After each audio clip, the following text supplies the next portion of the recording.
Hoy hubo una serie de diligencias decretadas por los fiscales, por el Ministerio Público, en la indagatoria del caso Convenios. Pareciera que el caso Convenios, que había pasado hasta hace algunas semanas más desapercibido ante la opinión pública, en general ante los titulares del día, vuelve a tomarse las principales portadas en estas últimas horas, producto justamente de las diligencias que ha decretado la Fiscalía. Pero hay una en particular, porque hubo varias hoy, pero una en particular que probablemente es demostrativa de lo que se ha venido acusando de uno u otro lado sobre el rol puntual del Ejecutivo. Y esta tiene que ver con el Ministerio de Vivienda y el allanamiento, que si bien la orden está dada, es verdad que al llegar, tocarle el timbre, abrir el recepcionista, le dice que traen una orden de allanamiento, pero que finalmente no se ejecuta porque hubo una entrega voluntaria por parte de las autoridades, que es lo mínimo, obviamente, en un edificio público.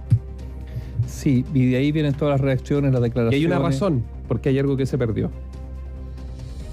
Un oficio no contestado de parte del ministro Montes, o del ministerio que dirige Carlos Montes, y como ese oficio no se contestó dentro de los plazos, la Fiscalía cursó el allanamiento. ¿Cuál es el argumento? Se extravió. El papel se extravió. Un oficio de la Fiscalía en medio del escándalo del caso Convenio. Quizás lo recibieron y te gritaron tanto que se les cayó y ahí se extravió, digamos. Ah, mira. O es para echar a todos que tienen que ver con eso. Porque... Está bien, puede que se haya extraviado, supongamos que así fue, pero hay palabras del ministro Montes que uno tiene que comentar. Carlos Montes hoy día, ligeramente irritado, dice y enfatiza, este no es un ministerio corrupto, pero al mismo tiempo dice aquí hay hechos de corrupción de Democracia Viva. Entonces, a ver, es muy engañoso escudarse en la institución, ¿no es cierto? A ver, ¿cómo una institución va a ser corrupta? Mira, es como el tema de las Fuerzas Armadas. ¿Las Fuerzas Armadas violaron los derechos humanos? Sí. ¿Se puede acusar a las instituciones? Yo tengo la impresión que sí, porque hubo una orquestación desde los altos mandos, digamos, para violar los derechos humanos. Y lo que ahora está en cuestión es si aquí hubo una orquestación en el Ministerio de Vivienda entre funcionarios del Ministerio de Vivienda para permitir que a lo menos de manera laxa se entregaran dineros a las fundaciones para que terminara usándose buena parte de esa plata en trabajo político. Ahora, también es engañoso que el ministro Montes hable solo de Democracia Viva. ¿No es cierto? El caso Convenio o fundaciones incorpora a varias de estas ONG, no todas evidentemente, pero aquí lo que se está poniendo en cuestión es si hubo, en primer lugar, un mecanismo para obtener plata del Estado y transformarla en trabajo político en terreno, y dos, si aquí ese mecanismo fue compartido, la idea, la operatividad, la fórmula, entre distintos personeros políticos de colectividades afines al gobierno, ¿para qué? Bueno, para hacer ese ejercicio.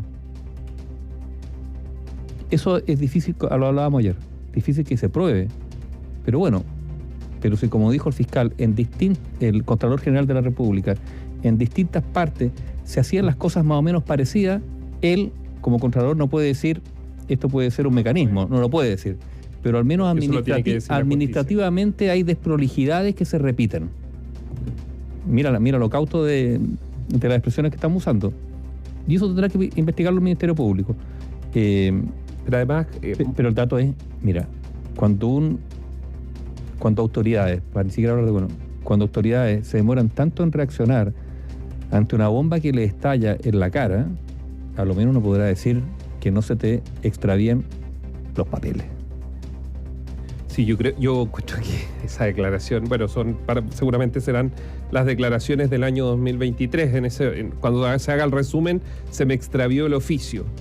O sea, sin responsabilidades, sin un anuncio de por medio, con un allanamiento al interior de las oficinas. Los datos están ahí, ¿no?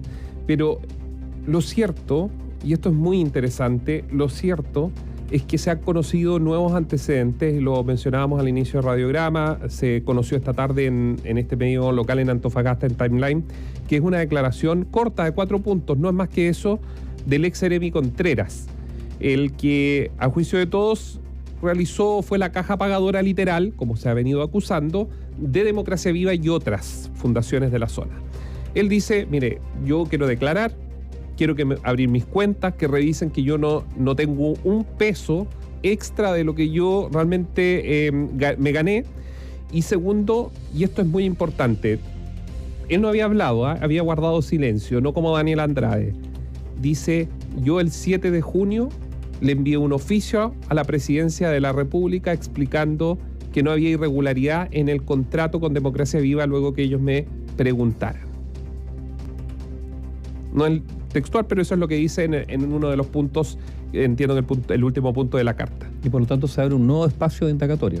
Y se abre un nuevo espacio que es el que toma el abogado Tolosa de Antofagasta, que pide obviamente que el Ministerio Público, a raíz de esta declaración, busque la información. Y uno podría decir, ¿qué puede ser de relevante que la Moneda sepa antes o sepa después? Probablemente es más relevante en el ámbito político, más que en la investigación judicial. Pero, si la investigación de los fiscales, o en este caso el fiscal de Antofagasta, en la arista Democracia Viva, quiere sentar la base de que si hubo o no un mecanismo para poder comparar esa investigación con las otras investigaciones que están haciendo por el principio de ejecución del delito las otras fiscalías con otras fundaciones, sería muy interesante que el Ministerio Público decretara, este fiscal, la orden de pedir todos estos oficios. Porque si es así, es decir, la Moneda el 7 de junio tuvo en sus manos los principales asesores del presidente lo que estaba pasando en Antofagasta. Y ahí deja de ser un tema político y pasa a ser un tema de orden investigativo para ver si aquí hubo una coordinación, una concertación de varios para aplicar esta entrega de recursos a fundaciones de dudosa procedencia. Dejemos al Ministerio Público que haga su pega, ¿no es cierto?, ¿cómo se dice?, en sede penal, pero donde hay un espacio abierto para el debate, para la impugnación y también para las defensas, es el ámbito político.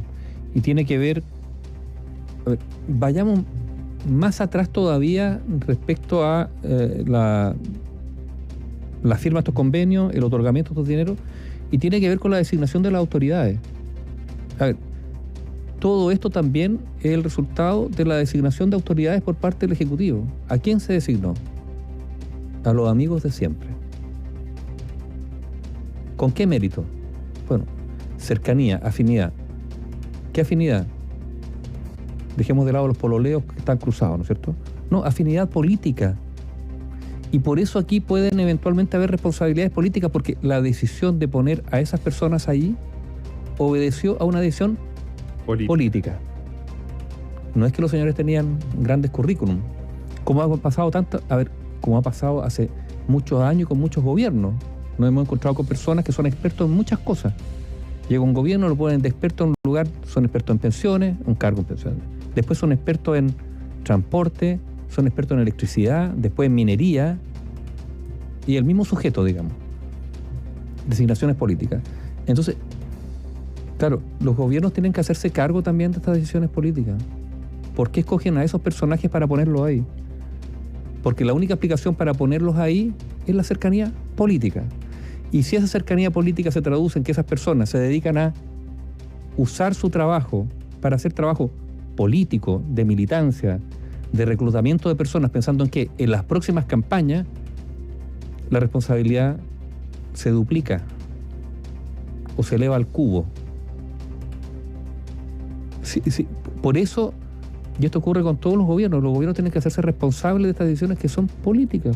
Pero no se les pide nada más que eso. Pero lamentablemente en Chile, yo no tengo conocimiento así de cosas graves que hayan pasado donde se haya pedido la responsabilidad política. Te voy a decir más. Es que el caso Antuco, nadie asume la responsabilidad. Por ejemplo, el caso Antuco, que es la peor desgracia en tiempos de paz del ejército chileno. La peor, no existe otra. Donde hubo mal criterio, donde mandaron a marchar a unos jóvenes que no estaban preparados, muchos de ellos conociendo por primera vez la nieve, no tenían los elementos. ¿Renunció el comandante en jefe del ejército? ¿Renunció el ministro de Defensa de la época? Entonces, claro, las responsabilidades políticas en Chile hace mucho, y ¿saben lo que pasa? Que cuando se quiere asumir una responsabilidad política se hace un show.